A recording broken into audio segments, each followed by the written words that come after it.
2007 through 2014 Chevy Tahoe or GMC Yukon transmission filter and fluid change. I'm Brian Eslick from How to Automotive. I'm going to walk you through the steps of doing that.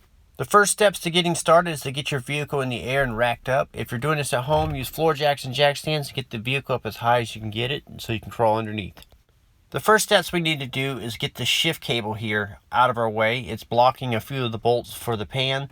So what we're going to do is you're going to need a T40 Torx like this, and I'm using a little flex head 3/8 drive ratchet here. It's a kind of a short ratchet, and we're going to need to remove the bolt here and here on top of the transmission pan. So this vehicle's 2-wheel drive, and it's quite easy to get your hands up here to get to these bolts.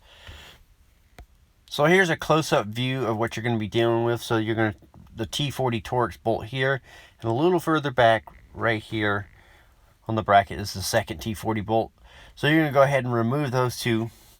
So you just crack it free, and then you can spin the bolt out. And then the second bolt is a little bit harder to get to, but it's not that bad. So you can see it here behind. It's kind of tucked behind the little switch here, but you'll crack it free like this. Once you crack it free, spin the bolt out.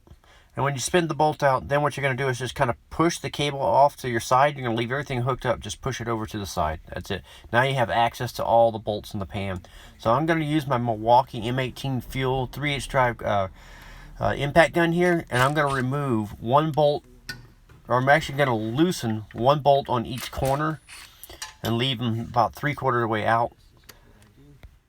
Once I got the 4 corner bolts loosened like this, then the rest of the bolts, I'm going to go ahead and just take them completely out. And as you take this completely out, you're going to want to have a bucket underneath to catch transmission fluid. Just start draining once you remove a couple of these bolts. So you're going to remove them all the way around. Just work your way around the pan. And having tools like this Milwaukee M18 Fuel 3/8 drive cordless ratchet here will make jobs like this really easy. I highly recommend that you have a tool like this in your collection. If you haven't seen these or checked these out, I'll leave a link for it in the description of the video. Having this little impact gun in my collection has been one of the best investments I've made. It's made jobs like this really fast, and it's paid for itself definitely with the speed and time that it saved. So as you start getting most of these bolts removed, it's going to start leaking fluid like this here, so you want to have that bucket ready to catch the fluid. So after you get all the bolts down, the pan will drop down 1/4 inch or so. Then you can go ahead and by hand and remove one of the corner bolts, and then on the opposite corner I like to remove the bolt. Then I'll support the pan by holding the bottom of it with one hand, and then remove the 2 remaining bolts on the corners here. And then once I get the 2 remaining bolts, I'll slowly start lowering the pan down and letting the fluid drain out. You know, and then you try to angle it so it'll pour right into your bucket that you have right underneath you. So once you get that pan, all the bolts removed, then you can just slowly tilt it at an angle like this, and let as much of the fluid drain out of the pan as you can, and kind of control the spill here, if you will. So after I'll let it sit for a while and drain as much of it as I possibly can.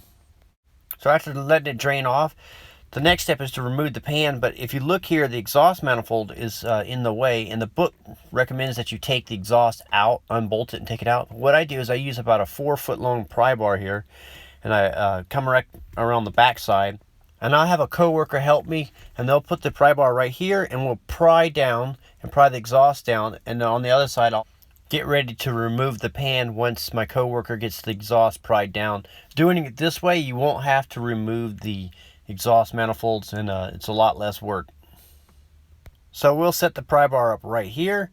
I'll hold the pan while he'll push upwards on the and it'll flex the exhaust down, and that gives you just enough room to pull the pan out like this.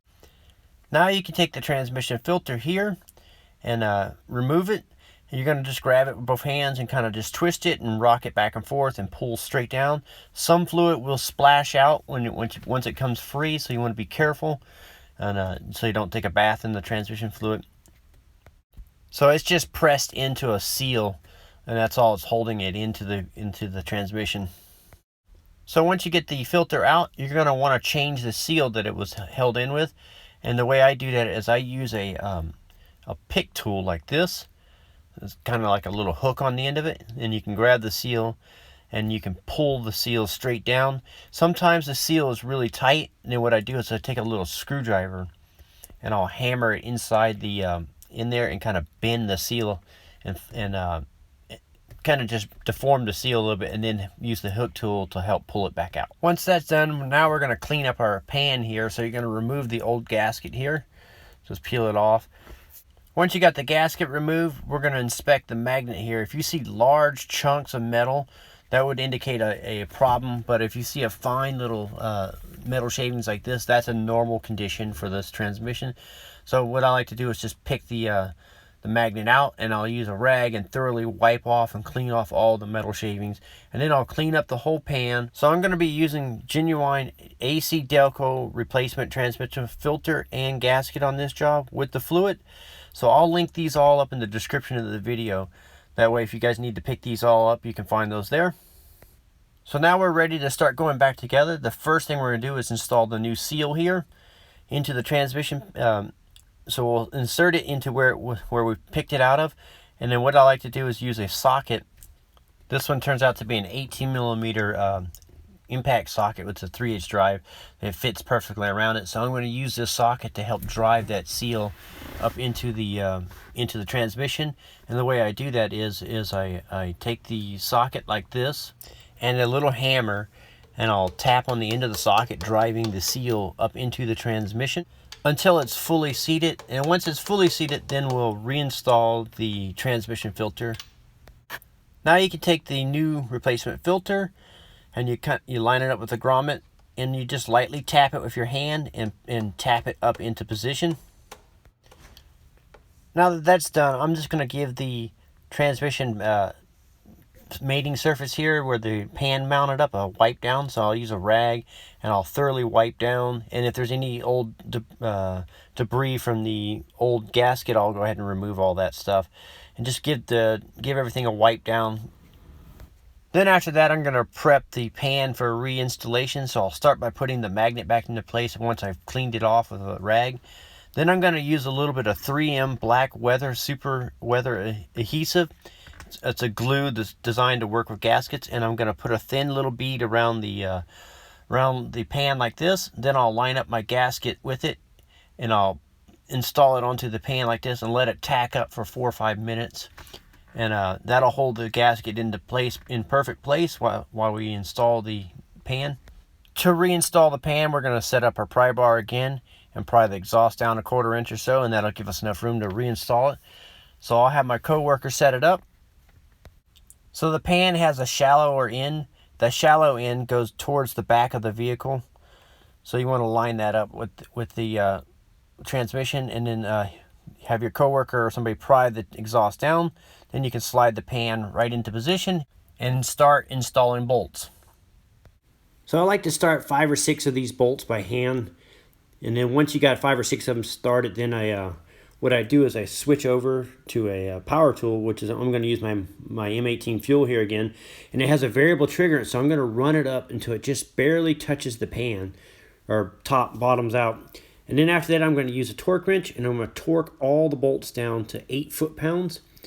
And the way we do it is you start with one bolt and you skip one bolt, and then you go to the next one, and then you skip a bolt and you torque it down, and then you skip one bolt and torque it down, and then you go back around a second pass, and then all the bolts that you skipped before, you tighten those down. After you tighten those all down, you can clean up the mess. I'm using brake clean just to spray off anything that dripped onto the exhaust or anything like that.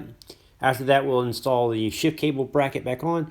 You'll take the bolt, reach over the top like this, and go ahead and start it. You may have to wiggle the cable or the bracket left or right or up or down to kind of help line everything up.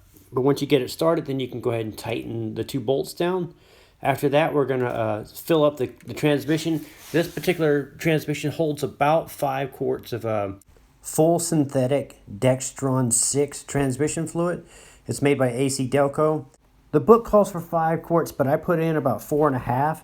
Then I start the vehicle up and let it run for a little bit, and then I'll shift it through the gears like I'm doing here. So I'll go from park, reverse, neutral, drive, second, first, and then I'll go back to park. You definitely want to make sure that your transmission gets back up to operating temperature. So it's going to take 5 or 6 minutes of running, and then what you do is throw your dipstick back in and double check it, and you want to make sure it's in the little hash marks right here, right in between the middle there. And that's, if it's a little low, then you might want to tap it off. You don't want to overflow it, so if you do need to, if it's close and you need to add, then you want to add small amounts of fluid at a time, and then double check in between. And it may take several cycles of the dipstick going in and out before you get an accurate reading, especially right after you just put fluid in. So once you feel that you got an accurate reading and it's right in the hash marks, that'll complete the job of changing the transmission fluid and filter. 2007 through 2014 Chevy Tahoe or GMC Yukon. I will link up all the parts and tools that I use in this video in the description. That way, if you need to pick any of those up, you can find those there. I'm Brian Eslick from How to Automotive. I'd like to thank you guys for watching my videos. Encourage you to subscribe. Invite you to head over to the howtoautomotive.com website for more valuable videos like this. And I'd like to thank you again for watching.